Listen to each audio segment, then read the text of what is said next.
अस्सलाम वालेकुम। आज के सबक का उन्वान है अम्मी अब्बू। आपके अम्मी और अब्बू हर वक्त आपका ख्याल रखते हैं, आपकी हर बात की फिक्र करते हैं और आपसे बहुत प्यार करते हैं। दिन रात उन्हें अपने बच्चों की फिक्र रहती है। वो आपको एक अच्छा इंसान और अच्छा मुसलमान बनाना चाहते हैं। आप अल्लाह का शुक्र अदा कीजिए कि उन्होंने आपको इतने अच्छे अम्मी अब्बू दिए। ये बहुत बड़ी नेमत है।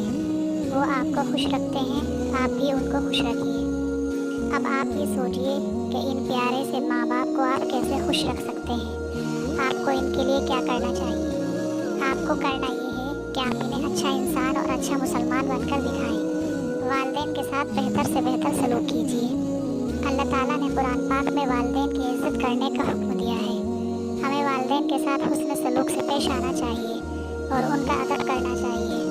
हमें चाहिए कि हम उनकी हर बात मानें, उनकी खिदमत करें और उनके साथ ऊंची आवाज़ में बात ना करें, उनका दिल ना दुखाएं, उन्हें नाराज़ ना करें और हर तरह से उनका ख्याल रखें। उनसे धीमी आवाज़ में अदब से गुफ्तगू करें।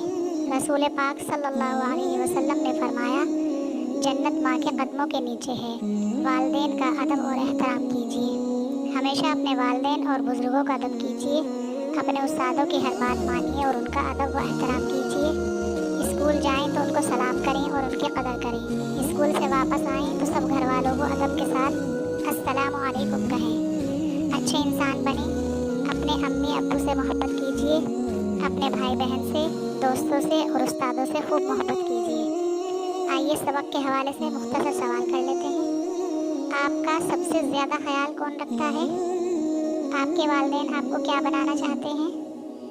अल्लाह ताला ने कुरान पाक में वालिदैन के बारे में क्या हुक्म दिया है? वालिदैन के साथ बेहतर सलूक की 3 मिसालें